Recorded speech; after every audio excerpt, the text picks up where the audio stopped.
Здравейте! В това видео ще ви покажа как да попълните декларация по член 14 от ЗМДТ за облагане с данък върху недвижимите имоти. В това видео аз поделям своя опит от попълването на въпросната декларация.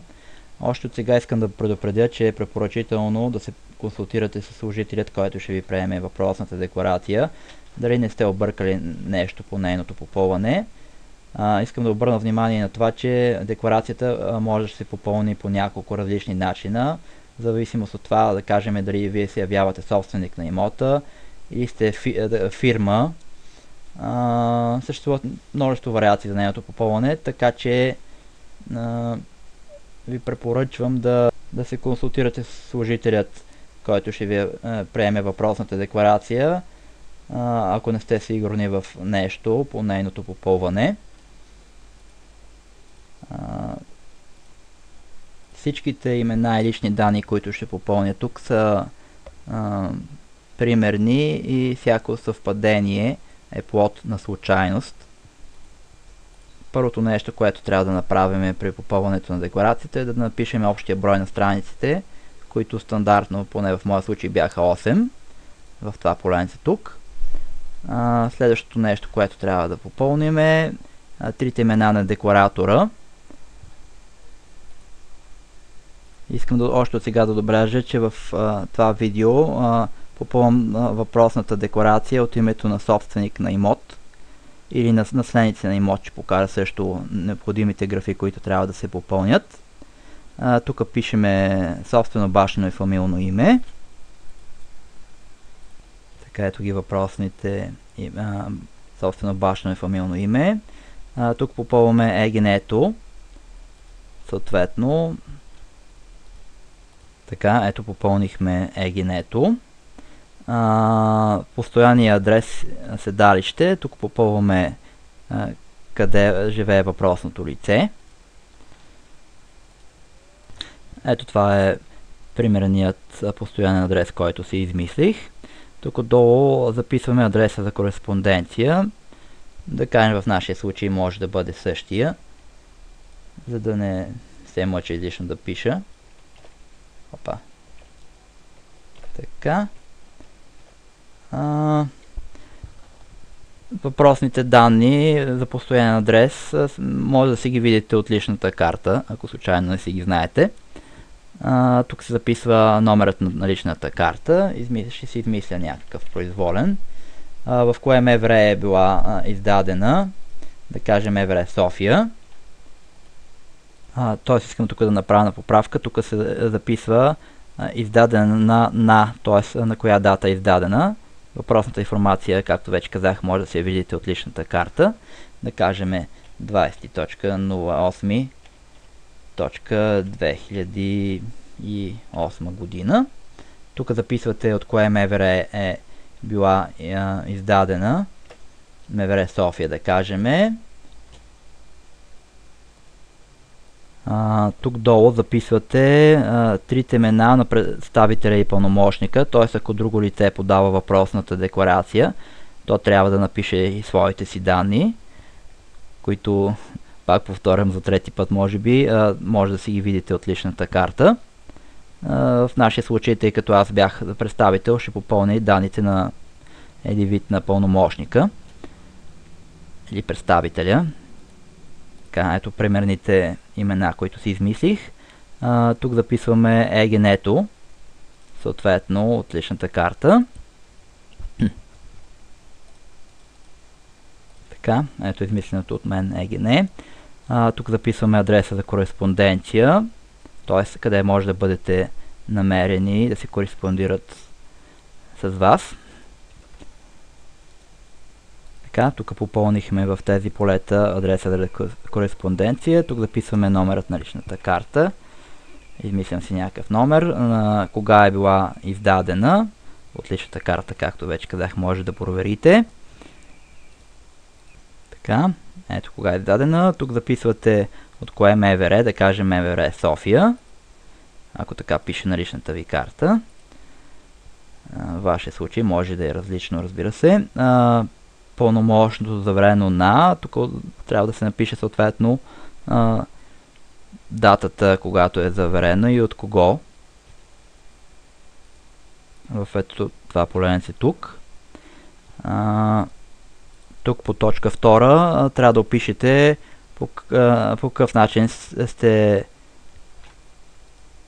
придобили даден имот, или т.е. в качеството си на какъв подавате въпросната декларация. Дали сте закупили имота, да кажем, и сте го придобили по някакъв начин, чрез наследство, да кажем.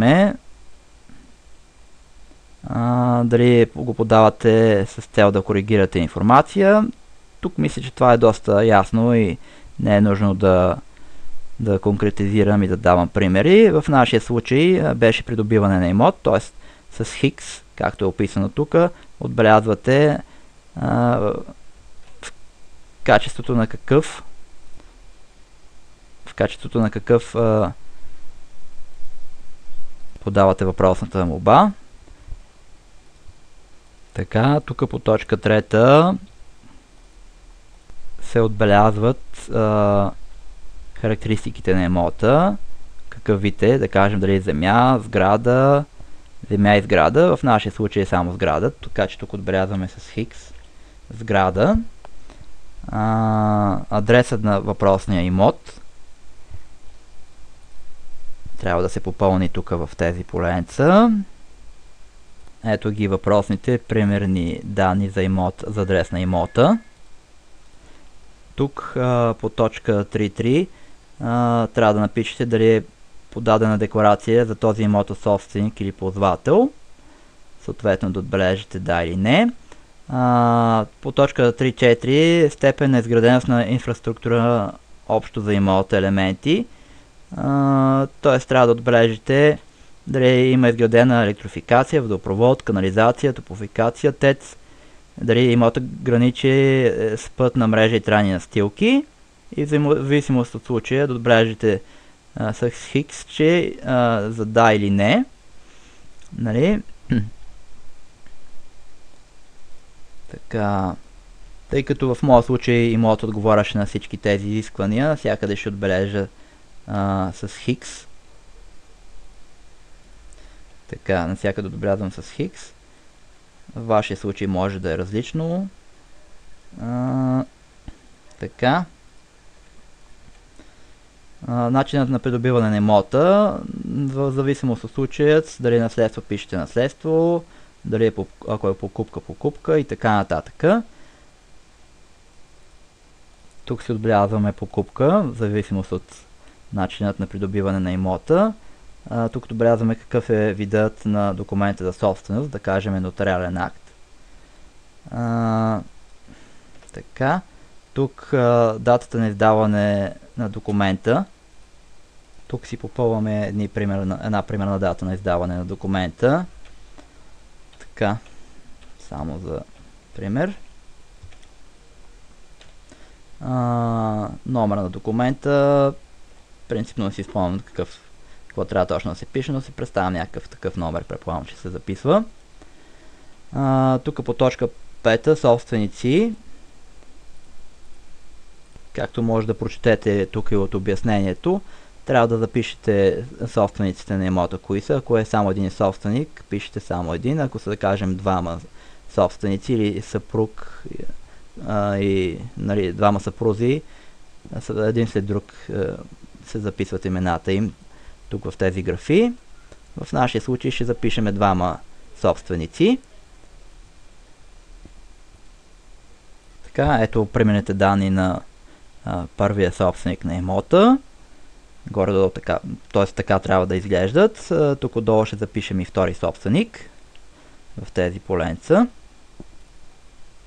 Така, записахме и данните на втория собственик на имота. Ползватели. Тук за ползватели не съм попълвал тези таблички, затова и в този пример няма да ги попълвам. Всичко си е обяснено в разяснителния текст тук по-горе, така че смятам, че няма да имате проблем, ако се явявате ползватели. Тук записваме поредната страница, на коя страница сме.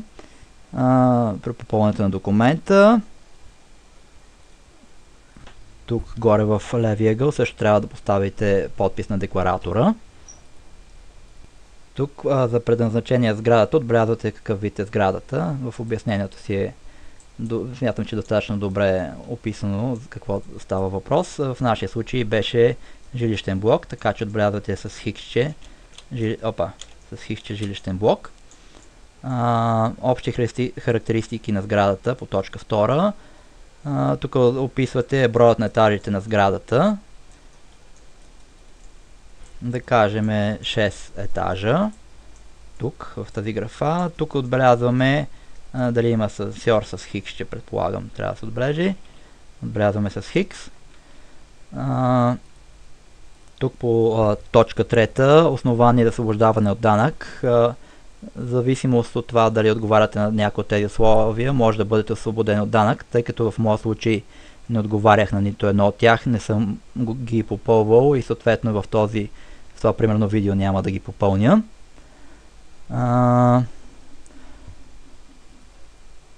Тук по точка 4 ви препоръчва внимателно да си прочетете текста и обясненията към него, тъй като тази информация е много важна. В моя случай ставаше въпрос за жилище, затова тук в това поленце записваме жилище. Така, тук отбелязваме жилище, тук отбелязваме датата на придобиване на имота, да кажем 20.08.2009. Това е само примерно, както се досещате. 2008 година, да кажем. Годината на построяване отбелязвате тук в това поленце.